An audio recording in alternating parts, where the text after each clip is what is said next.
오늘의 주요 뉴스입니다. 태풍 종다리의 영향으로 수도권 곳곳이 침수 피해를 입었지만 다행히 인명피해는 없었습니다. 계속되는 폭염에 서해는 어느 때보다 뜨겁게 데워진 상황이라 가을에 발생하는 태풍은 더 강력하게 성장할 가능성이 큽니다. 절기상 처서인 오늘 전국 곳곳에 비가 내리겠지만 습도 높은 찜통더위는 계속 이어질 전망입니다. 올여름 누적 온열 질환자는 3,000명에 육박했고 폐사한 가축은 100만 마리를 넘어섰습니다. 보건당국이 현재 코로나19 재유행이 다음 주쯤 절정에 이른 뒤 점차 사그라들 것으로 전망했습니다. 또 변이 백신을 도입해 오는 10월부터 접종을 시작하기로 했습니다. 지난 1년 동안 일본의 원전 오염수 해양 방류를 감시해온 정부는 지금까지 안전 기준치를 위반한 사례가 한 건도 없었다고 밝혔습니다. 이와 반대로 환경단체는 오염수 해양 투기는 단지 수치로만 표현될 수 없다며 일본이 공개한 자료도 투명하지 않다고 지적했습니다.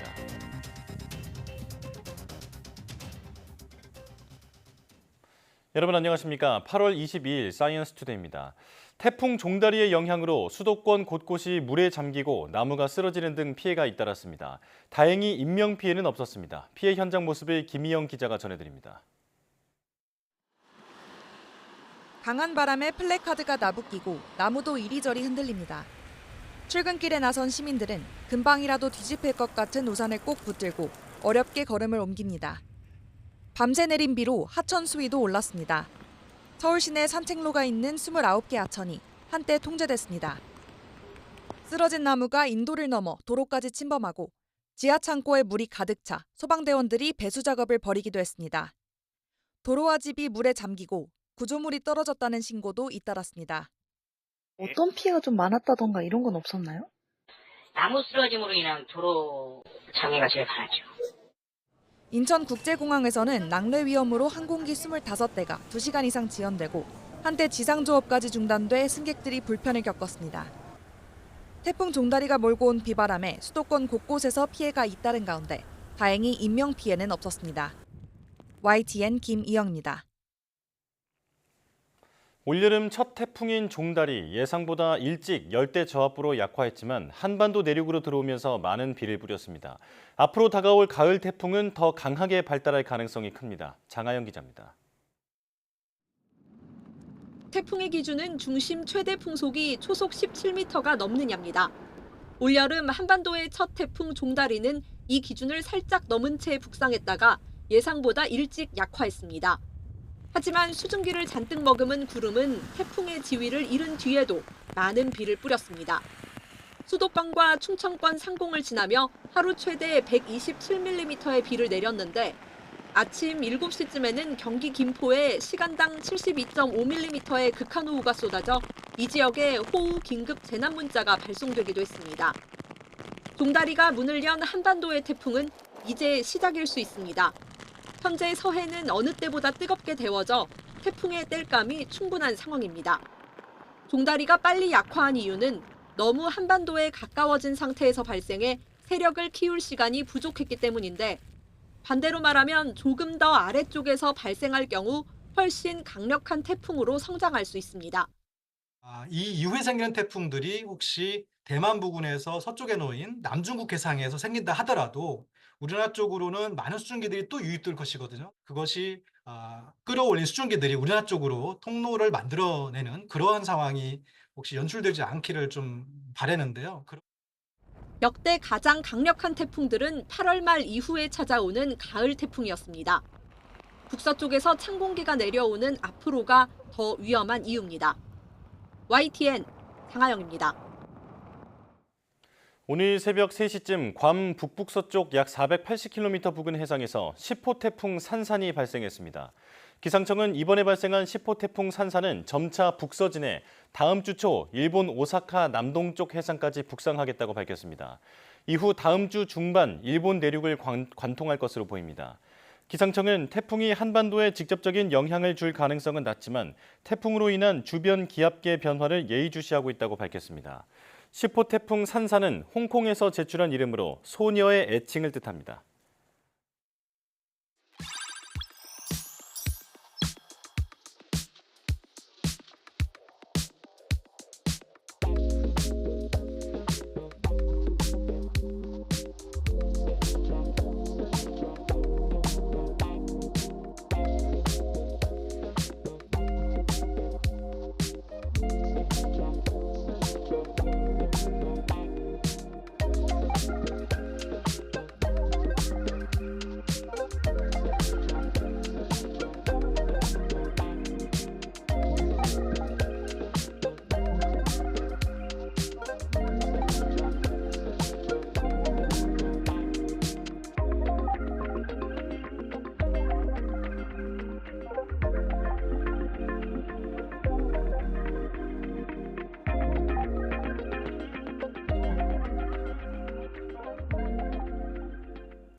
지난밤 서울에 32일 연속 열대야가 나타난 가운데 오늘 전국 대부분 지역에 비가 내리겠습니다. 기상청은 서쪽에서 다가오는 저기압의 영향으로 전국에 가끔 비가 내리며 비구름은 내일 아침까지 이어질 것으로 예보했습니다. 경기 북부와 강원 북부에 많게는 80mm 이상, 서울 등 그 밖의 지역은 5에서 60mm의 비가 내리겠습니다. 오늘은 절기상 더위가 가신다는 처서지만 더위가 꺾일 기미는 보이지 않고 있습니다. 한낮에 강릉 36도, 대구와 제주 34도, 대전 33도 등 전국 대부분 지역에서 33도 이상, 서울도 31도로 어제보다 기온이 오르겠습니다. 기상청이 중기예보에서 다음 주 일요일까지 33도 안팎의 폭염과 최저기온이 25도를 웃도는 열대야가 이어질 것으로 예보해 올해는 8월 말까지도 찜통더위가 지속될 것으로 보입니다. 전국적으로 폭염이 계속되면서 누적 온열 질환자가 3,000명에 육박했습니다. 행정안전부 국민안전관리 1일 상황을 보면 지난 20일 온열 질환자가 98명 발생했고 온열 질환에 따른 사망자도 2명이 나왔습니다. 이에 따라 5월 20일부터 누적 온열 질환자는 2,994명, 사망 28명으로 지난해 같은 기간 2,532명, 사망 30명보다 462명이 많은 것으로 나타났습니다. 폭염에 따른 가축 피해도 늘어 6월 11일부터 어제까지 폐사한 가축은 돼지 6만 마리, 가금류 94만 3천 마리 등 100만 3천 마리를 기록했습니다. 또 7월 30일부터 8월 21일까지 양식 어류 1,125만 9천 마리가 죽은 것으로 가축재해 보험을 통해 신고됐습니다. 이탈리아 알프스 산맥의 빙하가 계속된 폭염으로 녹아 제1차 세계대전 참전 군인 유해 2구가 발견됐습니다. 현지 언론에 따르면 지난 19일 이탈리아 북부 돌로미티 산맥의 최고봉인 마르몰라다의 해발 2,700m 지점에서 유해 2구가 나왔습니다. 마르몰라다 케이블카 관리 직원이 태양열과 빛으로부터 빙하를 지키기 위해 덮은 방수포를 정리하는 과정에서 발견했다고 현지 언론은 전했습니다. 이들은 1915년부터 1918년까지 이탈리아군과 오스트리아 헝가리 제국군의 산악전에 참전했던 코모 여단 소속의 보병으로 확인됐습니다. 북부 트렌토 경찰은 군인들의 군번줄 덕분에 신원을 확인할 수 있었다며 코모 여단을 상징하는 흰색, 파란색 휘장도 발견됐다고 밝혔습니다. 지구온난화의 영향으로 빙하가 빠른 속도로 녹아내리고 있어 폭발물 발견 건수도 2021년 340개, 2022년 785개, 지난해에는 1,039개로 늘어나고 있습니다. 오는 토요일 일본의 오염수 해양 방류 1년을 앞두고 정부는 지금까지 단 한 건도 안전 기준치를 위반한 사례가 발견되지 않았다고 강조했습니다. 반면 환경단체의 평가는 극명히 엇갈렸습니다. 김대겸 기자입니다. 지난해 8월 24일 전국민적 우려 속에 강행된 일본 후쿠시마 오염수 해양 방류. 우리 정부는 일본에 투명한 정보 공개를 요구하고 독자적 해양 감시 체계를 가동하겠다고 말했습니다. 일본 정부에 대해 앞으로 30여 년간 계속될 방류 과정에서도 투명하고 책임감 있게 정보를 공개하기를 기대하고 또 촉구합니다. 일본 열도의 지진이 잦아진 올해, 지난 3월에는 후쿠시마현 앞바다에서 규모 5.1 지진이 발생하며 오염수 방류가 처음으로 중단되기도 했습니다. 本日ですね、0時14分、福島沖を震源とする地震が発生してございます。 지난 1년여 동안 오염수 방류를 감시해온 정부는 지금까지 4만 9천여 건의 검사를 완료했고 안전기준치 위반은 단 한 건도 없었다고 강조했습니다. 수산물 소비 급감이나 사재기와 같이 큰 국민 우려가 없었고 수산업 종사자들에 대한 악영향이 크지 않았던 점도 긍정적으로 평가했습니다. 다만 환경단체 평가는 크게 엇갈렸습니다. 시민단체는 후쿠시마 오염수 해양 투기는 단지 수치로만 표현될 수 없는 심각한 폭력이라며 국민의 생명과 안전을 최우선으로 하는 외교를 펼쳐야 한다고 촉구했습니다. 또 일본 환경부 자료에 따르면 오염수 방류 지점 인근 어류의 삼중수소 농도가 2달 새 10배로 뛰어올랐고 일본 측 자료 공개 역시 투명하지 못했다고 지적했습니다. 일본 정부는 후쿠시마 핵오염수 해양 투기 중단하라! 중단하라! 중단하라! 중단하라! 정부도 성과를 강조하면서도 오염수 방류는 장기적 작업인 동시에 국민 건강과 안전에 직결되는 문제인 만큼 앞으로도 빈틈없이 감시를 이어나가겠다고 밝혔습니다. YTN 김대겸입니다. 효능이 유사한 한약재인 인삼과 황기를 각각 단독으로 사용하는 것보다 함께 사용할 때 효능이 더 좋다는 연구 결과가 나왔습니다. 한국한의학연구원 이상훈 박사 연구팀은 인삼이나 황기를 단독으로 사용할 때보다 혼합해서 사용할 때 우리 몸 안에서 활성화되는 단백질 간 상호작용이 1.38배 더 풍부해졌다고 밝혔습니다. 또 2개의 단백질과 89개의 새로운 상호작용이 활성화되는 것도 확인했다고 덧붙였습니다.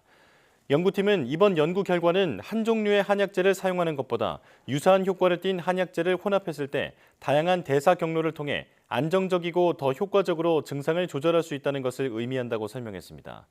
한의학은 단일 한약재를 사용하기보다 서로 다른 여러 한약재를 섞어서 치료하는 처방이 발달해 왔지만 그동안 이에 대한 과학적 설명은 다소 부족했습니다.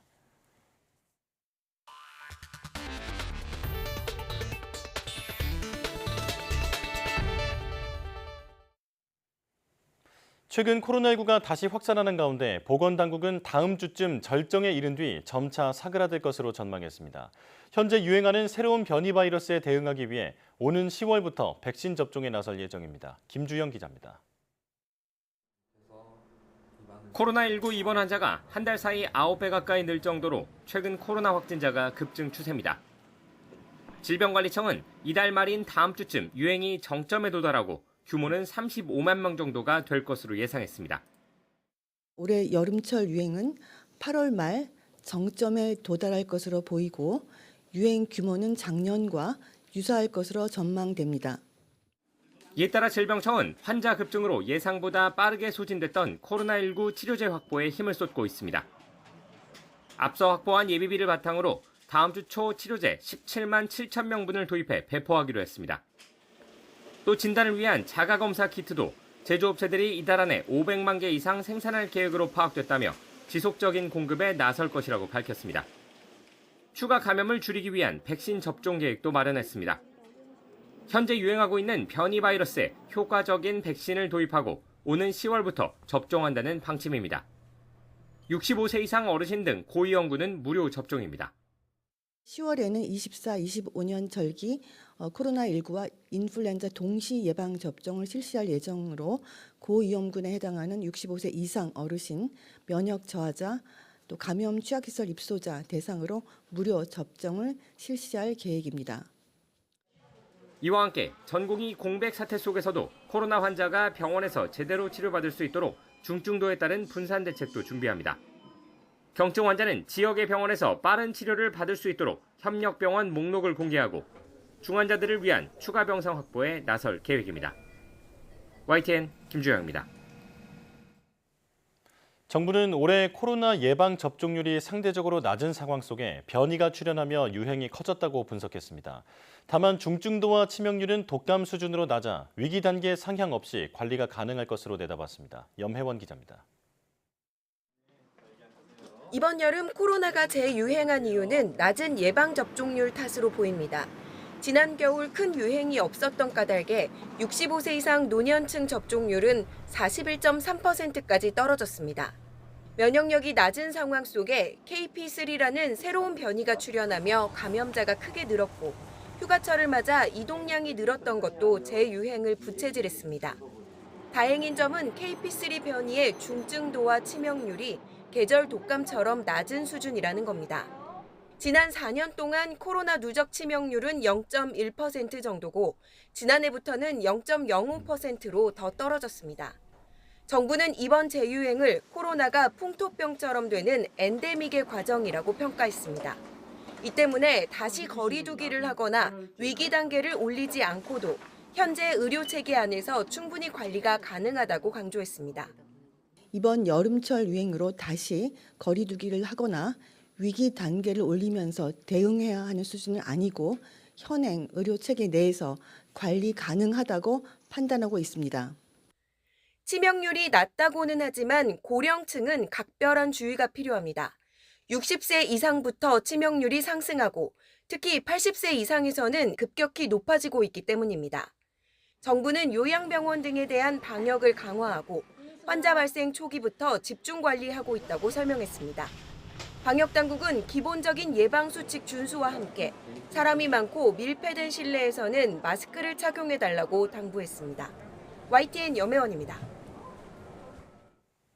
아프리카에서 빠른 속도로 번지고 있는 변종 엠폭스와 별개로 기존 엠폭스 바이러스가 유럽에서 여전히 매달 100건씩 발병하고 있다고 세계보건기구 WHO가 전했습니다. 타릭 자사레비치 WHO 대변인은 브리핑을 통해 전문가들이 많은 내용을 파악하고 있는 하위 계통 2형의 엠폭스가 유럽에서 지금도 확산하고 있다고 밝혔습니다. 자사레비치 대변인은 하위 계통 2형의 엠폭스는 유럽에서 매달 100건 정도 발병 사례가 나온다며 유럽에서 질병 통제의 마지막 단계를 완성하지 못한 셈이라고 지적했습니다. 아프리카 풍토병인 엠폭스는 바이러스 감염에 따른 급성 발열 발진성 질환으로 2022년 5월 미주와 유럽 등지에서 확산하자 WHO가 최고 수준의 보건 경계 태세인 국제적 공중보건 비상사태를 선언했습니다.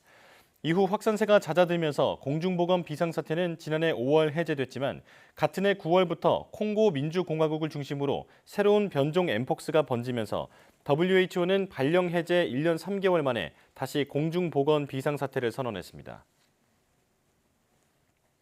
티몬 위메프 판매금 미정산 피해 금액이 1조 3천억 원까지 늘어날 것으로 전망됐습니다. 일반 상품과 상품권 피해와 관련해서는 359억 원이 환불 완료됐습니다. 정부는 피해를 본 판매자들을 돕기 위해 1조 6천억 원 규모의 자금 지원에 나서기로 했습니다. 보도에 오인석 기자입니다. 정부가 경제관계 장관회의를 열고 위메프 티몬 사태 대응 방안과 향후 계획을 발표했습니다. 이번 사태와 관련해 현재까지 정산 기일이 지난 판매금 미정산 피해액은 8,188억 원에 달합니다. 일반 상품 60%, 상품권과 여행 상품이 40%입니다. 아직 정산 기한이 남은 판매금이 있어 미정산 금액은 앞으로 더 늘어날 가능성이 높습니다. 정부 관계자는 기한이 남은 판매액들까지 모두 합치면 최종 미정산 피해 금액은 1조 3천억 원까지 늘어날 것으로 전망했습니다. 이에 따라 정부는 피해를 본 판매자들을 돕기 위해 1조 6천억 원 규모의 자금 지원에 나서기로 했습니다. 지난 7일 대책 발표 때보다 4,300억 원이 확대됐습니다. 소상공인 시장진흥공단과 중소벤처기업진흥공단이 1,700억과 1,000억 원의 자금을 각각 투입해 대출을 진행 중입니다.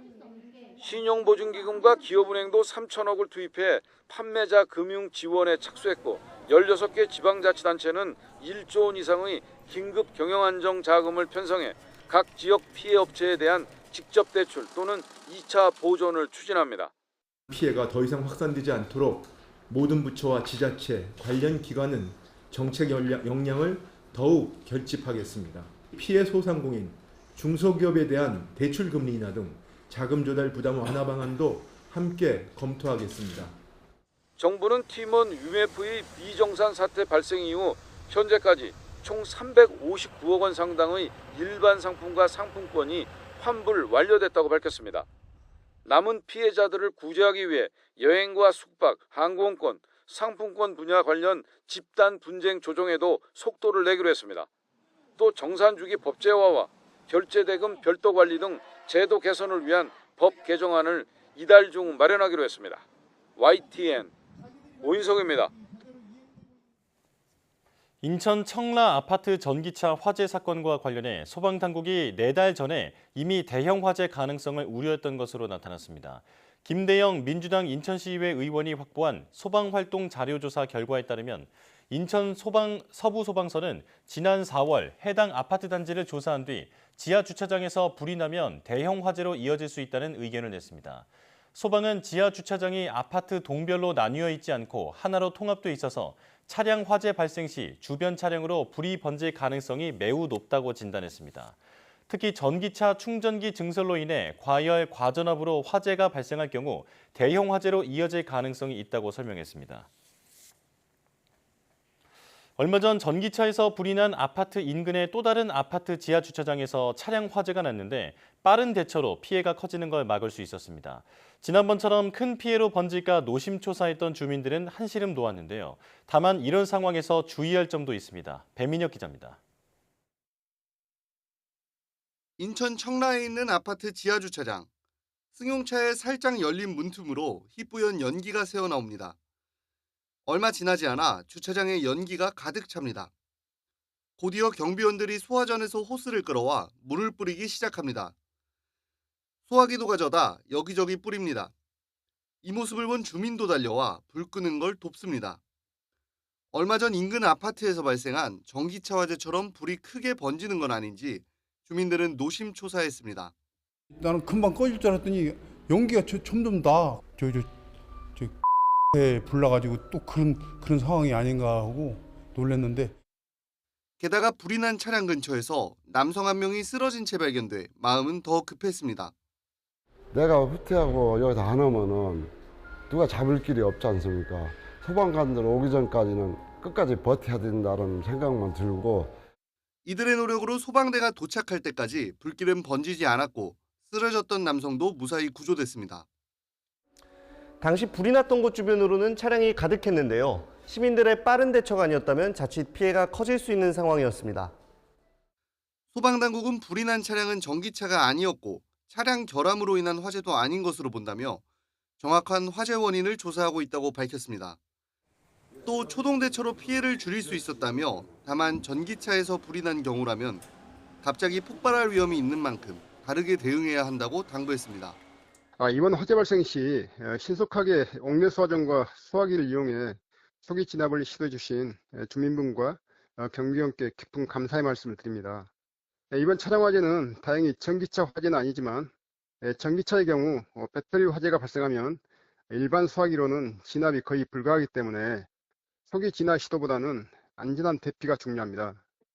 소방은 최근 잇따른 차량 화재 소식에 불안이 커진 가운데 적절한 대응 방법을 숙달하는 게 중요하다고 강조했습니다. YTN 배민혁입니다. 인천시가 전기차 화재를 계기로 지하주차장 화재를 신속하게 진압하기 위해 저상 소방차와 궤도형 배연 로봇을 도입하기로 했습니다. 인천시는 대부분 건물의 지하주차장 층고가 2.1m에서 2.7m로 낮아 기존 소방차는 진입하기 어려운 점을 고려해 차량 높이가 낮은 저상 소방차를 새로 도입할 예정입니다. 시는 또 인천에 한 대뿐인 궤도형 배연 로봇을 추가로 3대 구매해 시내 4개 권역별로 분산 배치한다는 구상입니다. 배연 로봇은 심한 연기와 불길로 인해 소방대원들이 진입하기 어려운 실내 화재 현장에 투입돼 연기를 밖으로 배출하고 물을 분사하는 역할을 합니다. 인천에는 2009년 4억 4천만 원을 들여 도입한 궤도형 배연 로봇 한 대가 미추홀 소방서에 배치돼 있습니다. 추가로 도입을 검토 중인 신형 배연 로봇은 대당 가격이 12억 원가량으로 기존 모델보다 연기 배출 능력이 배 이상 강화됐고 엔진 펌프 성능도 향상됐습니다.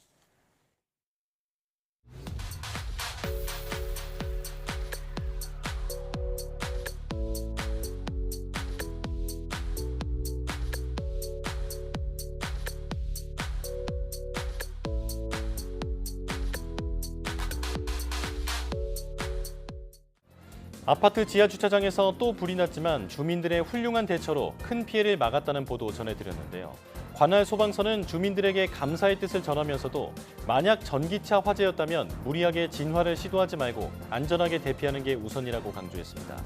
전기차 화재는 일반 소화 장비로는 불을 끌 수 없고 배터리가 갑자기 폭발할 가능성이 있으니 바로 119에 신고한 뒤 안전한 곳으로 대피하시기 바랍니다. 뉴스 마칩니다. 고맙습니다.